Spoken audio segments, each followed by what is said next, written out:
Iran কিন্তু আফগানিস্তানের মতো ভৌগোলিক অবস্থানে নাই। ইরান কিন্তু সিরিয়ার মতো না।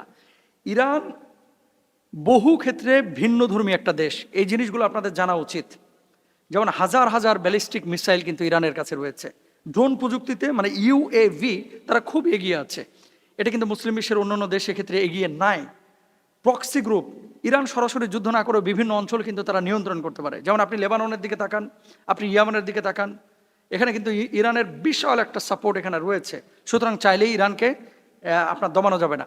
রাতারাতি একটা সভ্যতা ধ্বংস করার ঘোষণা দিয়েছিল একজন পাগল পশ্চিমা বিশ্বের, শুনছেন না কয়েকদিন আগে, যে রাতারাতি একটা সভ্যতা মুছে ফেলবো। আরে বোকা, সভ্যতা কি শুধু মানুষের নাম? সভ্যতার মধ্যে কালচার রয়েছে, সভ্যতার মধ্যে মানুষের জীবন রয়েছে, সভ্যতার মধ্যে একটা এলাকা রয়েছে। পারস্য সাম্রাজ্য তো এরকম হাজার হাজার বছর এরকম তাদের উপর আঘাত এসেছে, কেউ দমাইতে পারে নাই। আর পশ্চিমের এই পাগলা ঘোড়া কিভাবে দমাবে? এটা সম্ভব না। এরপর আসেন অভিজ্ঞতা এবং যুদ্ধ কৌশলে মুসলিম বিশ্বের সবচাইতে বেশি এগিয়ে আছে ইরান, তুরস্ক। এরা অনেক অস্ত্র নিজেরাই তৈরি করে, বাইরের ওপর নির্ভরশীলতা তাদের নেই বললেই চলে। কৌশলগত অবস্থান, বিশ্বের বড় বড় তেল রুট এখন এখান দিয়েই যায়। তারপরে এই ইরানের মধ্যে যদি আপনি মিসাইলের তাদের যে সক্ষমতা কত দূর পর্যন্ত আঘাত করতে পারে এটা যদি আপনি খেয়াল করেন, স্বল্প পাল্লার যে মিসাইলগুলো এগুলো 300 থেকে 700 কিলোমিটার দূরে আঘাত করতে পারে। এটা মুসলিম বিশ্বের অন্যান্য দেশ কিন্তু এক্ষেত্রে অক্ষম। তারপরে দেখেন মধ্যপাল্লার হচ্ছে 1000 থেকে 2000 কিলোমিটার পর্যন্ত দূরে গিয়ে আঘাত করতে পারে। কিছু মিসাইল আছে 2000 কিলোমিটার পর্যন্ত আঘাত করতে পারে, যেমন সাহাব, তারপরে সেজিল মিসাইল। এগুলো 1 থেকে 2000 দূর পর্যন্ত তারা আঘাত করতে পারে। যেখানে বাংলাদেশের সক্ষমতা আমরা দেখেছি বিভিন্ন মাধ্যমে যে 10 থেকে 200 কিলোমিটার অথবা 1000 থেকে 10 থেকে বাংলাদেশের ক্ষেত্রে আমরা দেখেছি যে আপনার 120 থেকে 180 কিলোমিটার পর্যন্ত মিসাইলগুলো সক্ষম। কিছু কিছু ক্ষেত্রে আরও কিছু বেশি দূরে গিয়ে তারা আঘাত করতে পারে। তো এই সামগ্রিক সক্ষমতা, এটা গেল অস্ত্রশস্ত্রের। আরেকটা বিষয় রয়েছে, ইরানের ভৌগোলিক অবস্থা। এখানে এত বেশি পাহাড়, স্থল অভিযান পরিচালনা করে এ দেশকে দমানো এটা কোনোভাবেই সম্ভব না, এত বেশি পাহাড় এখানে। এই জন্য এখন আমাদের করণীয় কি? আমাদের হচ্ছে প্রত্যেকে নিজ নিজ দেশ রয়েছে, আমাদের মুসলিম মিল্লাতকে এভাবেই রেডি হওয়া দরকার। আকাশ থেকে মিসাইল এসে আপনাকে ধ্বংস করে দিয়ে চলে যাচ্ছে, আর আপনি এখন তরবারিতে ধার দিচ্ছেন। ওরা যুদ্ধ করতেছে মিসাইল নিয়ে, আপনি যুদ্ধ করতেছেন তরবারি নিয়ে। এভাবে আসলে ব্যালেন্স হয় না। আল্লাহ তাআলা আমাদেরকে মুসলিম বিশ্বকে বিশ্ব লিড করার এবং আল্লাহর জমিনে দিন কায়েমের তৌফিক দান করুন, আমিন। হরমুজ প্রণালী আটকায়া ইরান যে মুসলিম বিশ্বের অন্যান্য দেশগুলোকে কষ্ট দিচ্ছে, ওদেরকে গুনাহ হচ্ছে না? 2 নম্বর বিষয় লিখেছেন যে হরমুজ প্রণালী অন্যান্য প্রণালীর চাইতে আলাদা কেন? অন্য কোনো প্রণালী দিয়ে কি মানুষ যাতায়াত করতে পারে না? এ ব্যাপারে আপনি কিছু জানেন কিনা? জটিল প্রশ্ন। যে হরমুজ প্রণালী ইরান আটকাইছে মুসলিম বিশ্বের অন্যান্য দেশে, যে বাংলাদেশে তেলের জন্য সিরিয়াল এখন 3 কিলোমিটার 4 কিলোমিটার, এই যে কষ্টটা হচ্ছে এটা তো হরমুজ প্রণালী আটকানোর কারণে।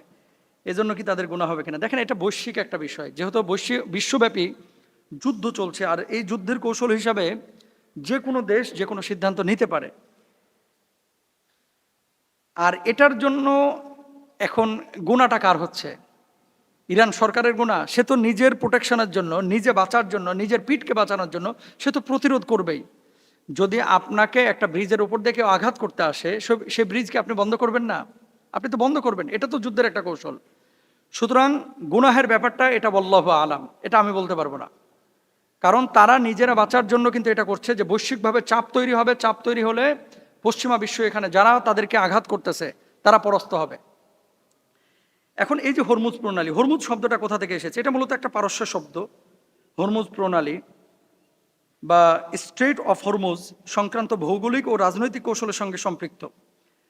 হরমুজ প্রণালী হলো একটা সংকীর্ণ জলপ্রপাত যা পারস্য উপসাগর এবং ওমান উপসাগরকে সংযুক্ত করেছে। এটার দৈর্ঘ্য হচ্ছে 50 কিলোমিটার, দৈর্ঘ্য 50 কিলোমিটার, আর সবচেয়ে সংকীর্ণ অংশ হচ্ছে মাত্র 3 কিলোমিটার। দেখেন, আল্লাহর পক্ষ থেকেই কিন্তু এই সমস্ত ইশারাগুলো, এগুলো মানুষ করতে পারে না। এই প্রণালী আল্লাহ তো অন্য জায়গায় দিতে পারতেন, এখন আল্লাহ তাআলা ওখানে দিয়েছেন, তারা এটাকে নিয়ন্ত্রণ করছে। এবং এই নিয়ন্ত্রণ যদি করতে না পারতো তাহলে বৈশ্বিকভাবে আরও তারা পরাজিত হতো। আজকে গোটা মিডিল ইস্ট দেখেন, বিশ্বের যে লেনদেন, বিশ্বের তেলের মূল নালী, প্রায় বিশ্বের তেলের 20% কিন্তু এখান দিয়ে পরিবহন করা হয়। সৌদি আরব, ইরাক, কুয়েত, সংযুক্ত আরব আমিরাত সহ পারস্য উপসাগরের তেল এখান থেকেই কিন্তু আন্তর্জাতিক এই যে বাণিজ্য বা লেনদেন তারা করে থাকে। তো এখন যদি এই প্রণালী নিয়ন্ত্রণ করা হয় তাহলে গোটা মিডল ইস্ট কিন্তু আর্থিকভাবে এটা ক্ষতিগ্রস্ত হয়। এই জন্য তারা এটা চাপ প্রয়োগের জন্য করছে। আর এই চাপ প্রয়োগ করার কারণে কিন্তু আপনারা দেখেছেন পশ্চিমা বিশ্বের এই পাগলাটার কি অবস্থা হয়েছে। এরপরে দেখেন নৌপথের সংকীর্ণতা, প্রায় 3 কিলোমিটার সংকীর্ণ হওয়ায় সামরিক বা রাজনৈতিক চাপের মাধ্যমে সরাসরি আন্তর্জাতিক বাণিজ্যকে এই আপনার হরমুজ প্রণালী প্রভাবিত করে। কেন ইরান এটাকে ব্যবহার করে কৌশলগতভাবে? এক নম্বর হচ্ছে ভৌগোলিক অবস্থান। ইরানের দক্ষিণ উপকূল প্রায় পুরো প্রণালীর উত্তর তীরে অবস্থিত। 2 নম্বর হচ্ছে নৌ সীমান্ত নিয়ন্ত্রণ। ইরান ছোট নৌকা, ক্ষেপণাস্ত্র ব্যবহার করে প্রণালীতে যে কোনো নৌযানকে হুমকি দিতে পারে। 3 নম্বর কূটনৈতিক প্রভাব। প্রণালী ব্লক বা হুমকি প্রদানের মাধ্যমে আন্তর্জাতিক শক্তিগুলোকে আলোচনার টেবিলে নিয়ে আসা সম্ভব। তো এখন আপনি যখন যুদ্ধ করছেন কোনো দেশের সাথে, কোনো জাতির সাথে, আপনি তো এগুলো নিয়ন্ত্রণ করবেন, এটা তো কমন বিষয়। এরপরে দেখেন সামরিক এবং অর্থনৈতিক কৌশল, নৌবাহিনী এবং ক্ষেপণাস্ত্র।